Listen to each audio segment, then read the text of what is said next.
This is Global Order. I'm Hindol Sengupta. I'm absolutely delighted that Prabhat Shukla has joined me again. Ambassador Shukla is an old friend of this program, so to speak. He's been on it many times. Ambassador Shukla brings a vast amount of experience, not only as his diplomatic career, which was long and illustrious, but also he was the advisor to three Indian prime ministers on diplomatic issues. Ambassador, welcome. Hindol, thank you very much for your kind words, which I entirely reciprocate. I've known you very well now for a long time, and I know that you are a wonderful scholar and writer in your own right. So delighted to be here with you. Thank you very much, Ambassador. I want to begin, of course, Ambassador, with the issue on China, a country that you track quite actively. I want to begin by asking you, what do you make of this so-called patrolling agreement? It isn't a resolution, as some people are calling it, quite mistakenly, I think. It is some sort of a, patrolling agreement. The foreign minister said that this takes us back to where we were in 2020. What do you make of it? Okay. I was actually intending to zoom out a little and put things in a global perspective. Sure. Perhaps I should begin with that because as we go forward, I presume we'll be discussing what happened at the BRICS summit and our summit meeting bilateral between Prime Minister Modi and President Xi. Yeah. So I think it's that important. bilat was only made possible in a sense because of this previous. Because of this, yes, absolutely. Okay, I'll try and address both the global and the more and the narrower aspects. Let's begin with the narrower aspects. You see, what we know now is that the PRC had been asking for some time for this kind of a meeting, and it was our side which was saying that no such meeting can take place until there is some sense of improvement at the border.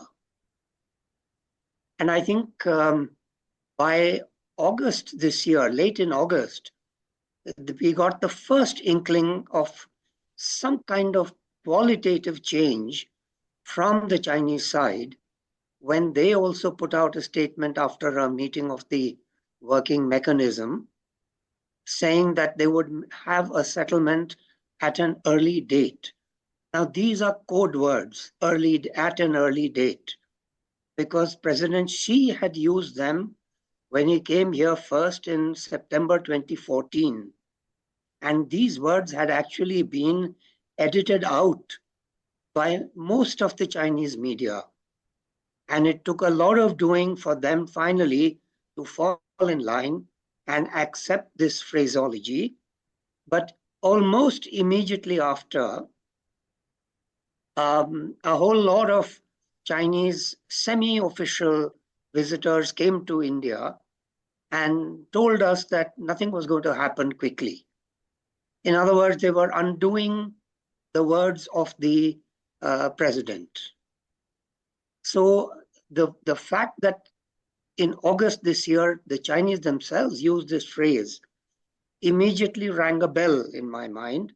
And I realized that, we were on the cusp of some kind of change, which we have now seen. By the way, as you know, and as I have mentioned on your program a couple of times before, there is continuing friction between the PLA and the president on the question of how to deal with India. And I am quite struck by the fact that the PLA mouthpiece, which is called China Mill, has not yet reported on either the agreement or the summit meeting. In fact, I have been struck by the fact that much of the Chinese media have actually either ignored or played down, one or two lines kind of things in reporting both these things. The solitary exception has been Global Times, which is a bit of a surprise because in the old days, the Global Times used to be the most hawkish of them all. But they changed their editor a couple of years ago. And I'm noticing that their tone has mellowed and their coverage has changed. So I would, and by the way, the Global Times editorial itself mentioned that this was a result of, as they put it coyly, international and regional issues. Now, when you parse that, what they are saying is that the Chinese economy has been facing very dire conditions. They're doing rather badly, and these figures of 4.8% and whatever else, they are pure fiction. They're doing nothing of the kind. And it's looking even bleaker going into the future because their economy still is very reliant on exports because their manufacturing is overproducing. Their domestic consumption is nowhere adequate to absorb all of this. So they need the external markets, but those external markets are coming under pressure because of the tariffs and other restrictions which both the United States and the EU are imposing. And these two are the largest trading partners of China, which provide them with the largest trade surpluses. India is, in the global south, India is the big player for China. We Indians ourselves don't realize this, but the second largest surplus, single country surplus that China enjoys is with India. The largest, excuse me, the largest is with America, which is of the order of $300+ billion. The next one is ours, which is approximately $100 billion every year. And it has been growing steadily over the past few years. So for them, India becomes increasingly important. Now, the Global Times has also pointed out, I think correctly, that India itself has come under pressure from the West. And I think it was, they were quoting some academic who said that the Indian expectation that decoupling from China would mean a much larger scale of US support was not forthcoming. And they pointed especially to the frictions between India and Canada, over which the US has not really stood with India. So I guess there were factors on both sides. And certainly on the Chinese side, they are extremely conscious of the medium-term challenges that they are facing. So that is what, in my opinion, has driven this.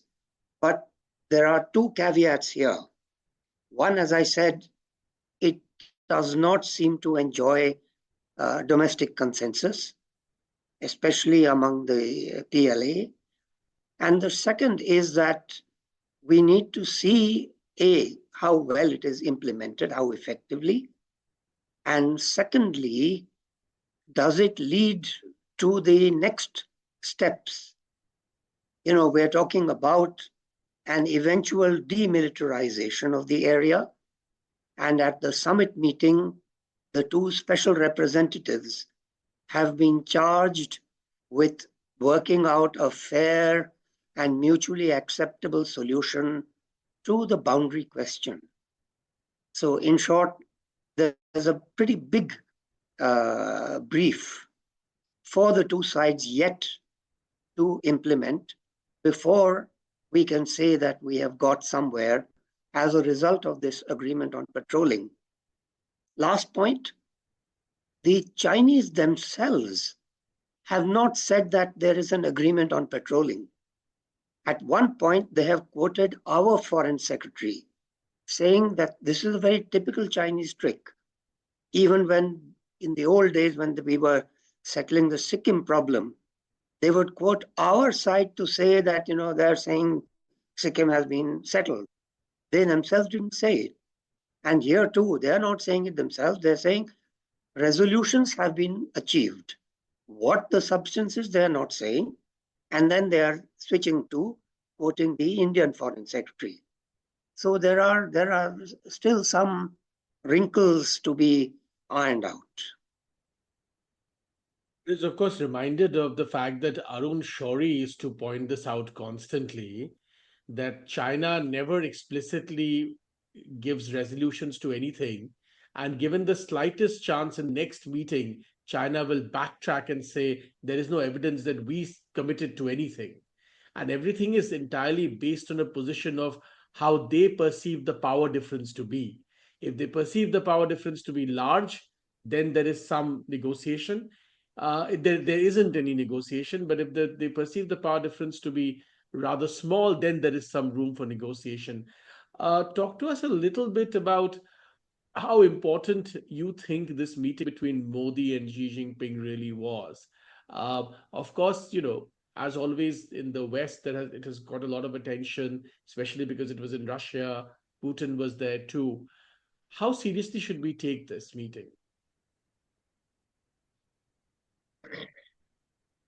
Okay, I think this is the time for us to zoom out a little and put things in global perspective. Sure. Now, I'm just thinking what would be the best way to approach this. You see, the first point to note is that there is a deep cleavage in the United States over its global stance between the globalists and the nationalists. And we are seeing it reaching its crescendo in the election right now ongoing for the presidency, which hopefully will be clear by sometime after the 5th of November. Some states are making it clear that it will not happen in a hurry. They're going to take time over counting. But let's say at some stage it will be clarified. Now, the essence of the agreement or the cleavage is the question of China. On one side are the the avatars of Zbigniew Brzezinski, who believe that America and China can form a G2. And between them, they can really, control the processes of globalization and whatever else they want to do.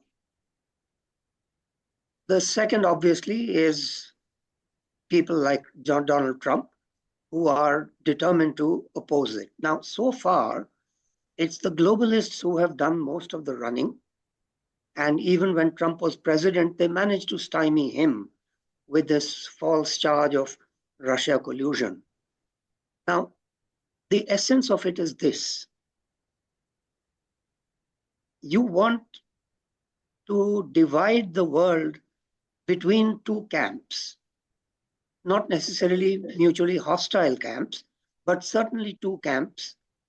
And the line of division, according to them, should run between the Atlanticists, and on the Pacific side, China and Russia will be part of one diplomatic strategic entity.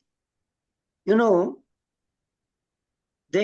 Americans have virtually forced Russia into China's embrace. Russia is not comfortable there, but by the way that they handle the Ukraine question, they have forced Russia into China's embrace. And it is, I'm beginning to wonder if they are trying to do the same with India, because it's a completely spurious issue that they have raised, and an issue on which India has no give, the Khalistan question. So it's just possible that if the Democrats retain power, we will see this escalate with the result that India will find itself running short of options towards the West. This is my fear, and this is how I am seeing things at the moment. Because for all the sweet talk, they have reduced Quad to basically an economic entity. It's called, the full title is Quadrilateral Security Dialogue, but there's very little about security in it today. And on the other hand, you see how they are whipping up this Khalistan question on an issue where we have no room for compromise. So this is where I think the line of cleavage runs. Part of it can be explained by the fact that for the Anglo-Saxons, historically, a Berlin-Moscow axis has been their strategic nightmare. So if you can ensure that Russia is not going to be part of the Western concert, which they had become after the Napoleonic Wars, then you have achieved something quite significant in that a Berlin-Moscow axis becomes impossible. Now, the downside of this strategy is that you are creating a Moscow-Beijing axis, which may actually be even more of a threat to Anglo-Saxon domination. And if in the bargain you're also going to push Delhi into it, it's going to be a really, really powerful setup. So I think they are being very unwise, but unwisdom is all too widely spread throughout history. Now that is, I think, the global perspective from which I have approached everything that has happened in Kazan, including the bilateral between Prime Minister Modi and President Xi Jinping. Now, as I said earlier, it was something that they had been asking for, and we had been saying that this can only happen after we get some comfort at the border. They have delivered on that, or at least there's a promise of delivery. Let us see how it goes. Now, that said, as you know, I've been maintaining that President Xi has been very keen on a long-term accommodation with India, and it was very much in evidence even in Kazan. I normally don't talk about body language, but this time the body language was so clear that I think it's worth recording. Normally what happens is when you see these kind of meetings, Xi Jinping stands in front of the Chinese flag and waits for the visitor to come up to him. This time he was actually waiting at the entrance to the hall. And then they walked together towards the flags. And even in the handshake, which was a pretty long one, I saw after that, they looked at each other and Xi Jinping smiled at him. So it's very clear that he remembers the personal equation that he had with Prime Minister Modi and is happy to have a chance to work on it some more. As I said, now they have given instructions to the two special representatives to meet again early and see to the implementation of the patrolling agreement, and then to work for a fair, reasonable, and mutually acceptable solution to the boundary question. And that's a very big bill of fare. But if it can happen, now is as good a time as any. Over to you. So I have two questions. The first is concerned with what you mentioned, a sort of pushing in of Delhi into the Beijing-Moscow axis, so to speak. Now, my question is, why do you think certain elements in America, especially, and certainly in other parts of the West, what would they gain by doing this? India is a cornerstone of the American Indo-Pacific strategy, so to speak. India will be needed to counter China in the high seas, as it were. India is inevitably part of any global restructuring on resilient supply chains. India is a great market in which to invest and then export from. What is the gain by doing this on such an issue? That's number one. And number two, do you think that, in a sense, Delhi would welcome uh, a sort of not only a rapprochement with China, but in a sense, a sort of coming together of Asian forces, should I say? Because indeed, if India and China could sort out its differences, India and China alone would be a behemoth to counter. Uh, so what do you think about these two things? Okay. On the first point, see, this is exactly the cleavage that I'm talking about. The cleavage between those who favor a G2 and those who are more nationalistic and are happy to continue to deal with the nation states and not to give any kind of privileged position to the PRC. This is indeed what the strategic struggle is all about. Now, don't people realize it? Yes, I think people do, and I think some of them are consciously working towards a situation where China will have its own sphere, if you like, and America will have its own sphere. And as I said earlier, it doesn't imply a Cold War kind of antagonism. There will be trade and investment flows and everything, but there will be very clear demarcations as far as the strategic influence of the two main powers are concerned. Obviously, countries like Russia and India and several of the West European countries and many other countries of the global South are unhappy about any such idea. It keeps surfacing from time to time.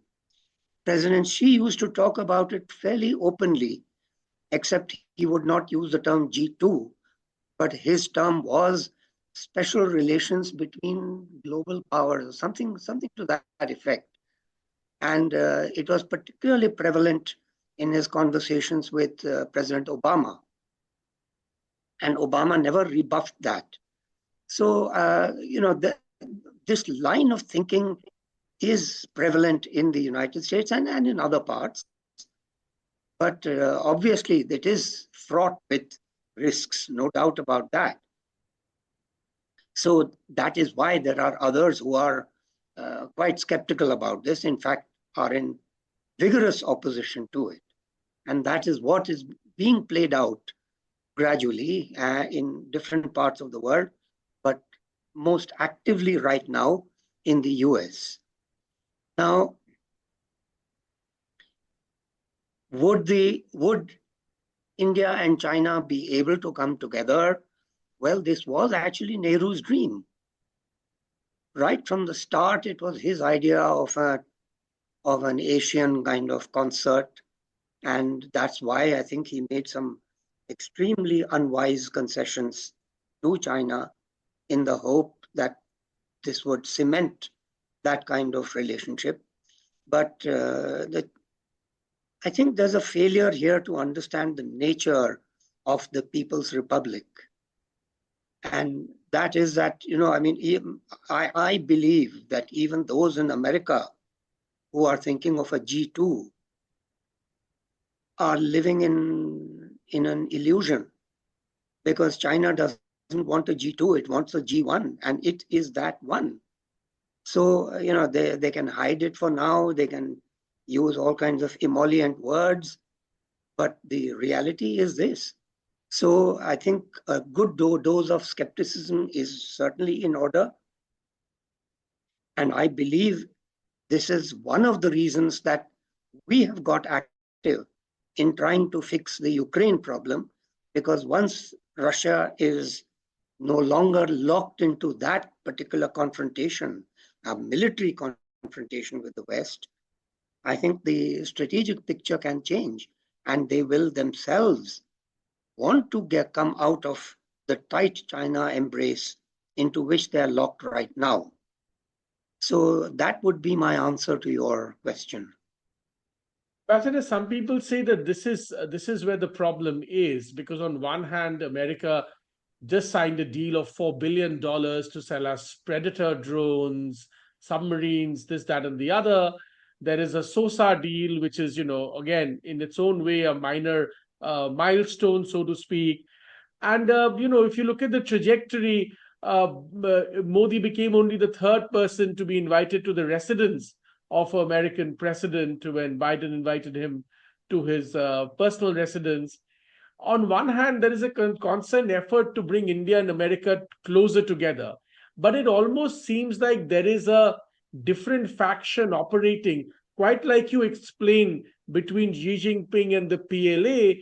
Here in America, there seems to be two entire factions working side by side to thwart each other's ambitions as far as India is concerned.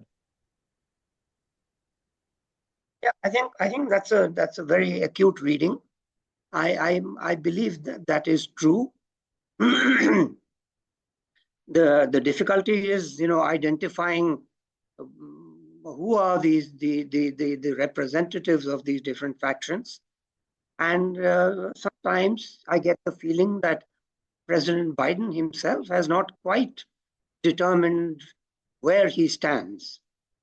And, of course, the kind of linkages that he and his family have with the People's Republic would also indicate that, there are limits to how far he can go in terms of confronting the People's Republic.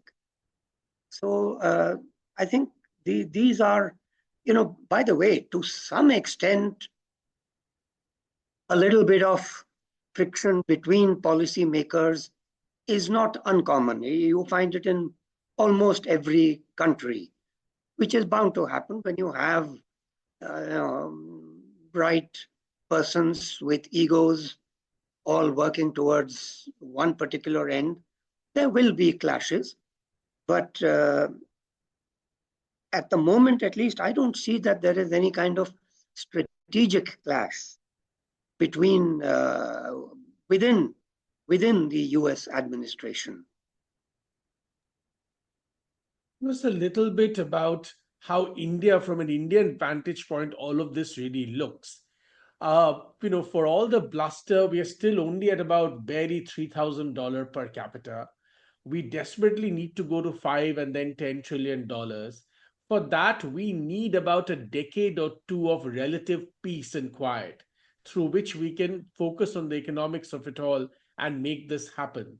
But if these are the kind of containment strategies that we face, especially from America and other parts of the West, this is going to be difficult, Ambassador. Well, the quick point I want to make before going into the details is that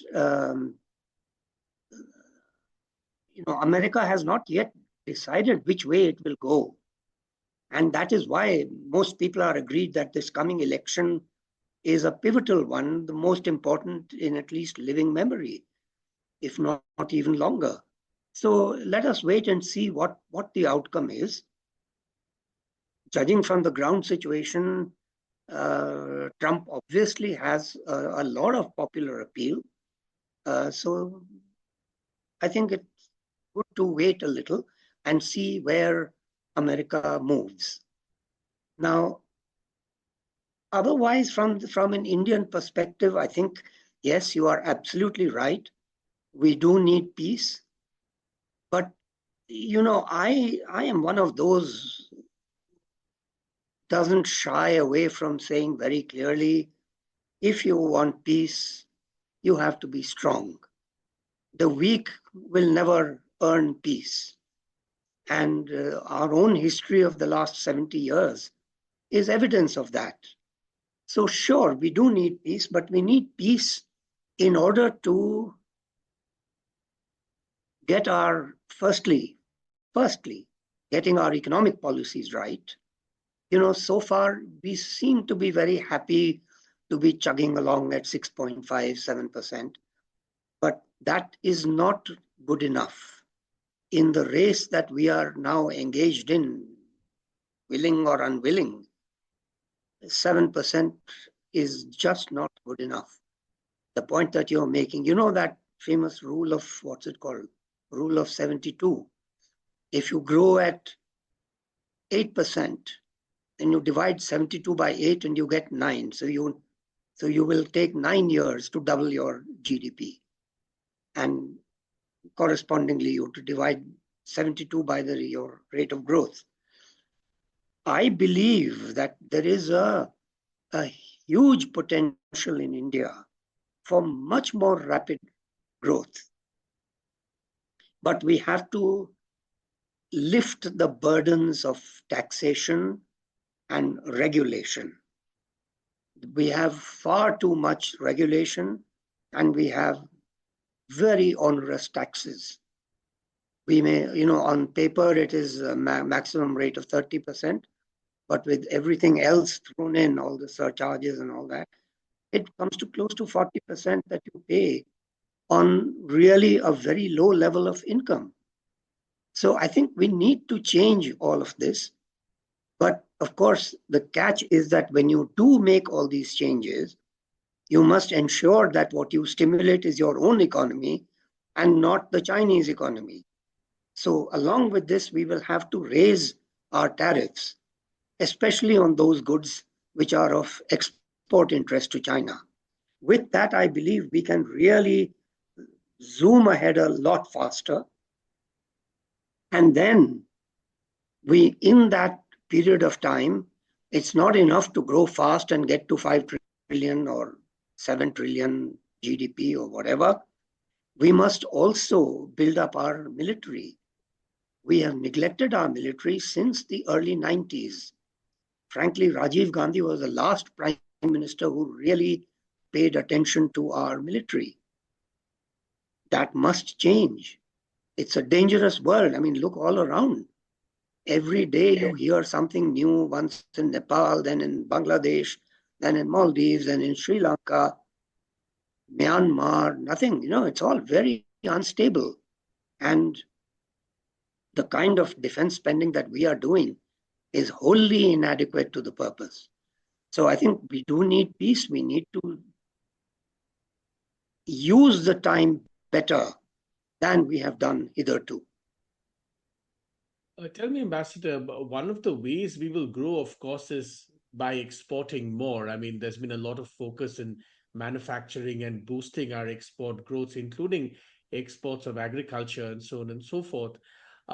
Again, we will also face some of the challenges that China does if the relationship with the West begins to sour. We will face challenges of containment as far as our export growth is concerned. And while we do have a very large domestic market, we too need very significant exports to really get to the 8%, 9% that you're talking about over a decade or 2 decades. Do you perceive challenges there? See, that's part of it will happen. Of course, it is inevitable. But I think the crucial difference, which you yourself have pointed out, between India and China is our own domestic consumption. In China's case, domestic consumption is at about 40% of GDP. In our case, it's kissing 60% of GDP. And there is a huge amount of pent-up demand. So I think if you were to unleash what Keynes called the animal spirits of our country, I think we could get by with um, principal focus on domestic household consumption. And yes, we will need to export more, mainly because in order to grow that fast, we're going to have to import a lot more by way of energy and raw materials, and we have to pay for it somehow. So I think it can be worked, because imagine that all those people who will be supplying us the raw materials, especially I'm thinking in terms of oil and natural gas, which is to my mind the fuel of the future, at least until we find something really viable.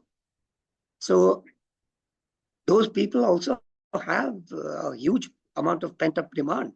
I'm thinking of countries like Saudi Arabia or Nigeria or the Persian Gulf countries, the Emirates.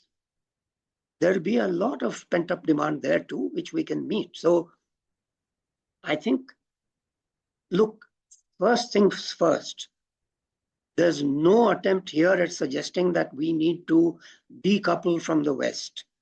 That would be the highest folly. So certainly we need to work with them, and we are doing it, and we must continue to do it. In fact, on a priority basis, there's no argument about that.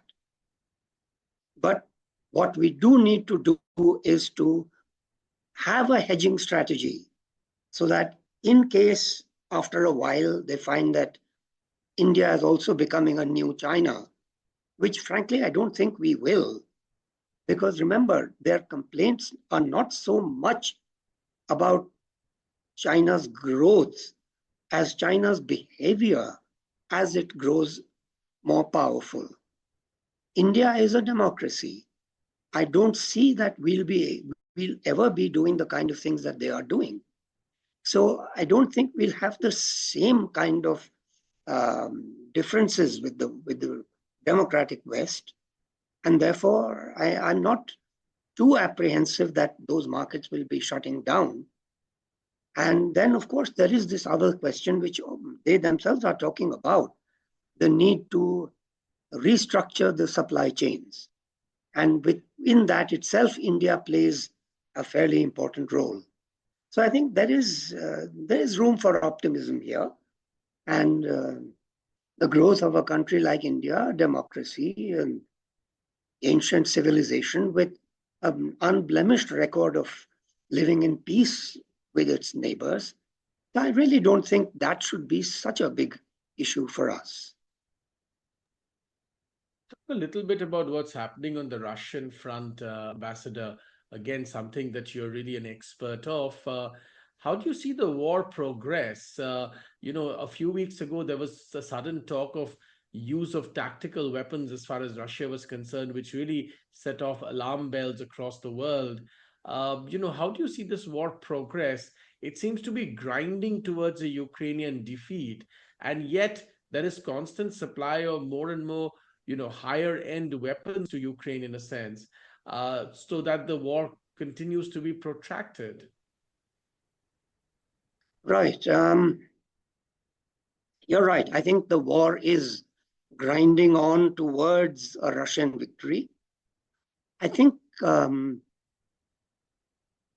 if they are able to capture Pakrovsk, which they are now, I think, about 10 or 15 miles away from, if they are able to capture Pakrovsk, that will be a very significant victory, because that is a kind of feeder hub for much of the Ukrainian military effort. So, I think they will be able to capture it, and I suspect that at that stage, um, they are already hinting at a willingness to negotiate. I think at that stage they may even be willing to talk in terms of uh, ceasefire, enabling some kind of negotiations.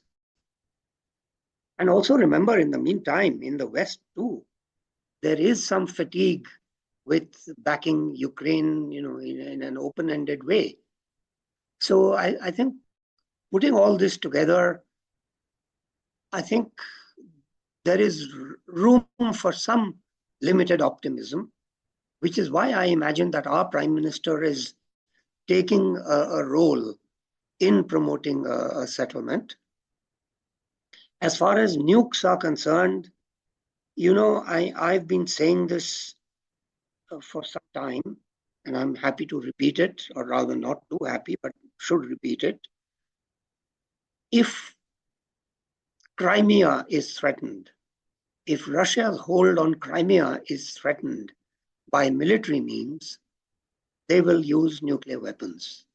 But that is the only contingency that I can think of in which they will use nuclear weapons.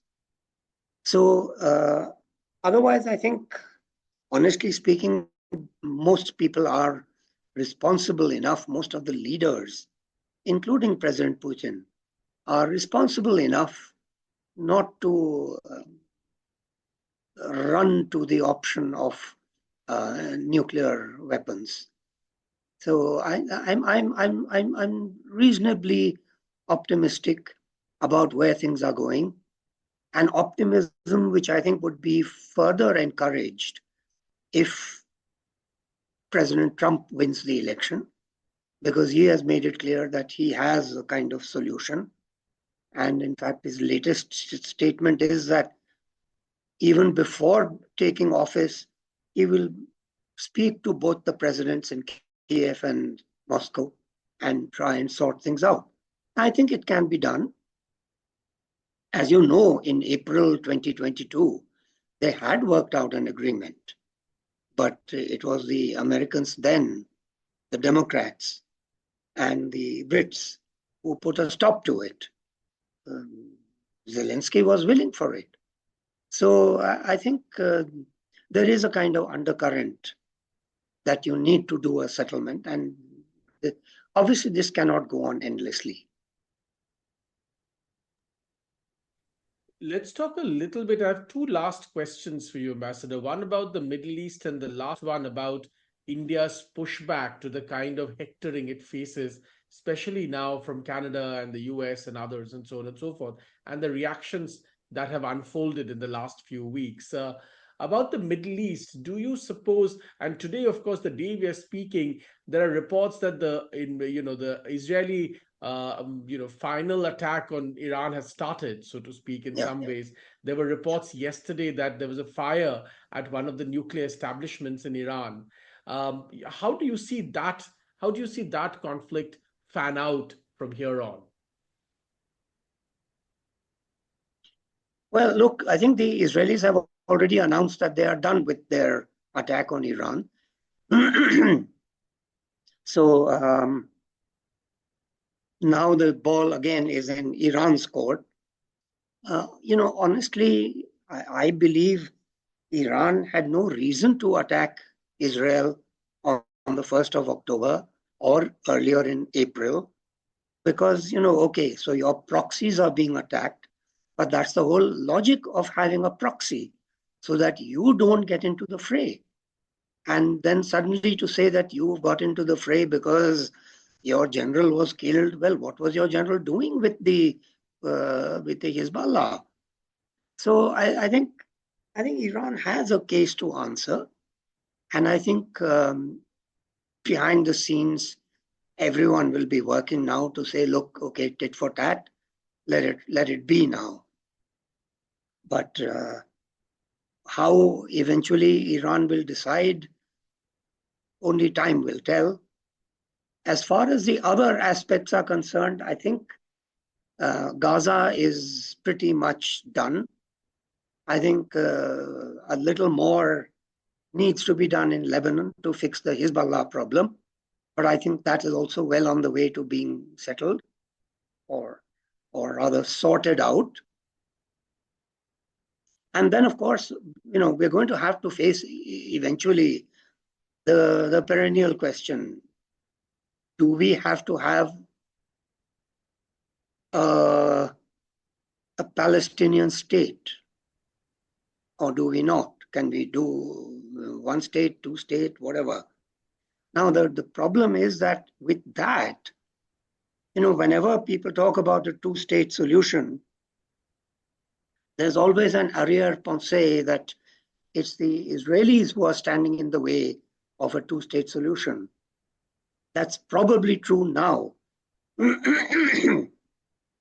But from the mid 90s until 2008, several Israeli prime ministers offered a two-state solution, uh, which would have given the Palestinians, Yasser Arafat at one stage, and I think Mahmoud Abbas later on, almost all of the West Bank and all of the Gaza and some sliver of Jerusalem territory, not East Jerusalem, not all of it, but some sliver of it, as a capital.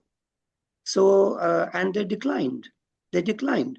And now, what is the slogan? From the river to the sea, Palestine will be free, which means that there is no room for Israel.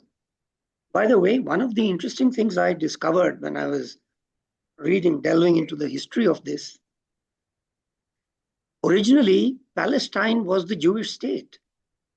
Somewhere along the way, it got changed. But you know, the newspaper that we call the Jerusalem Post today used to be called the Palestine Post. And they changed it only after 1948.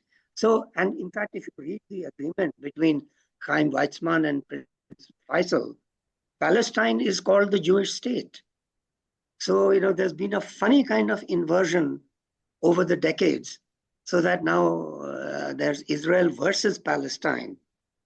But I think this is pure speculation. But at some stage, I think Jordan is going to have to be brought into play. In what form, I don't know, but somewhere there has to be some role for Jordan. Otherwise, the Israel-Palestine confrontation is not going to be easy to fix. So that's as far as the West Asian issue is concerned. If there are any aspects that I haven't touched, I'll be happy to try and tackle them. To move on to my last question, then, Ambassador, which is, we discuss all of these things, India's divisions with the West, recent friction with the West, and so on and so forth, and other things through a geopolitical lens. However, in my humble opinion, there's also an ideological aspect to it, an ideological aspect which Ambassador is growing. Now, look at the Democratic administration in America now. It's not just about Biden or Harris, it's about the squad that is pushing the Democratic Party further and further to the left. It is about a whole bunch of quote unquote woke politicians, including from California and others, who are constantly driving the Democratic Party more and more to the extreme left, which is then playing out on the streets of California, on the streets of San Francisco, on the streets of New York, and the streets of DC, and so on and so forth. So the politicians, many of them, are being held hostage to the rise of this ideological campaign, should I say, or propaganda, Hmm. which is dangerous for them because often it is led by extremely young people. And of course, when politicians see these people, they see future voters. So, therefore, this entire problem, and this actually crosses the pond, so to speak, Ambassador, because exactly the same thing is happening in the UK. Yeah. And Yeah. Europe, it's slightly more contained, but certainly in the UK and in the US. And this is driving their politics in a particular direction where friction almost seems inevitable. uh, India is fighting back, India is pushing back, perhaps in a tone and language it has not used in the past. And that is, at least in the Canadian media, has got some traction. I saw a Financial Times article also today saying, well, perhaps the EU shouldn't hector, in a sense, India within that language of judgment. What do you think about this ideological pressure, which is bound to grow in the future, Ambassador? And do you think India can successfully push back? You know, I'm glad you brought this up because it's a very important aspect. And what you are calling ideology, and it surely is an ideology, that is what I meant when I talked about globalism. The globalists feel more or less the same way as the squad does, and the whole woke movement is all part of globalism. Maybe we can have a separate discussion on this, because I've spent some time studying this whole movement of globalism and what it is doing, not just to play power politics between nations, but how it is destroying education, how it is destroying families, all the kind of damage that it is inflicting on every society that chooses to go globalist or has a significant globalist movement. It is an extremely damaging ideology. And my sense, judging from recent elections, especially on the European continent, is that people are pun intended, I guess, waking up. They're waking up to the dangers of the woke segments of their society, and they are pushing back. So that's as far as the domestic aspects are concerned. In India, look, I think, honestly speaking, it's something to be proud of, but we have very deep civilizational roots. And I think you can see that in the way our own elections have thrown up governments over the last, say, 30 years or so. And each of them has become more and more deeply rooted in our civilizational ethos. Sure, there are forces that oppose it, but I think in the long term, I would say that this is what is going to prevail as far as we are concerned. Now the question is, how do we tackle the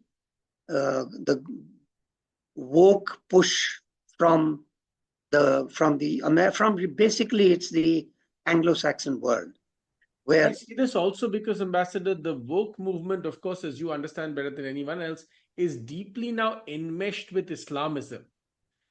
And that makes it even, it's not just an Anglo-Saxon sort of, academic movement which has now spilled over to the streets, has deep left-leaning. That itself would be, would have its own problems. But now it is deeply enmeshed with a very radical strain of Islamism. quite right. And even on that, what you are finding is that in those countries there is a Christian consolidation which is taking place in different degrees at different speeds.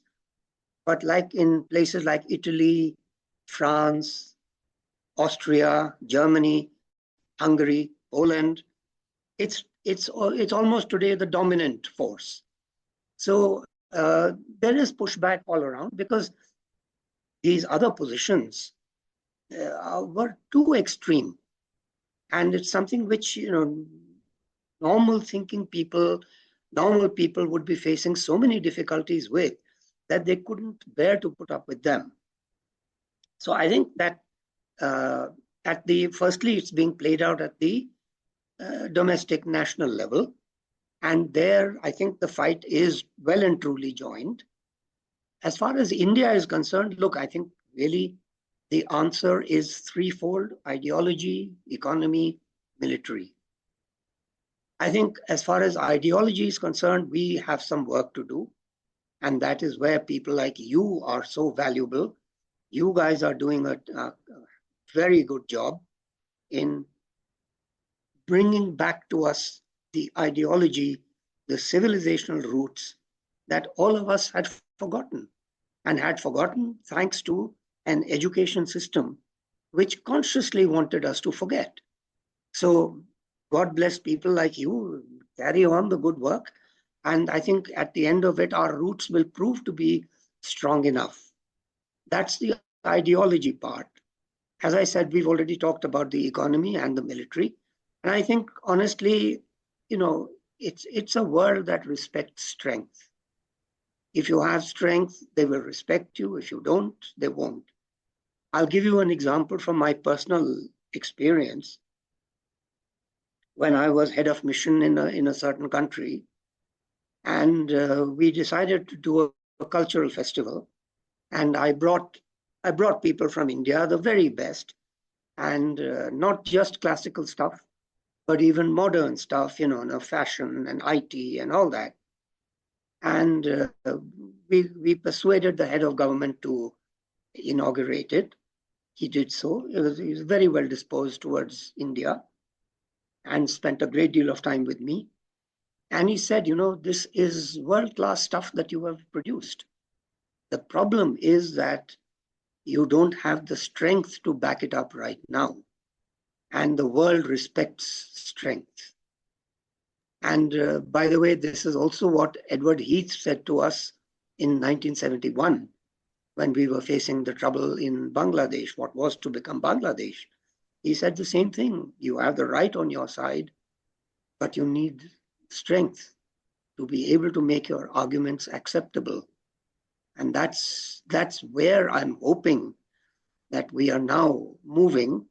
I think we are actually, and I think this government in the last 10 plus years has done a very good job of it. We could do better, but at least we are now moving in the right direction. We leave it at that very optimistic note, Ambassador. Thanks very much indeed. I wish you and your family a very happy Diwali because we're speaking right before Diwali. Thank you very much for your time. As always, extremely a learning experience listening to you on a wide range of geopolitical topics. Ambassador Prabhat Shukla, thanks very much for your time. Thank you, Hindol. Always a pleasure talking to you, trying to tackle your penetrating questions. And a wonderful conversation always. Thank you, and a happy Diwali to you and your wife and your children. Thank you, Ambassador. Thank you very much. Thank you.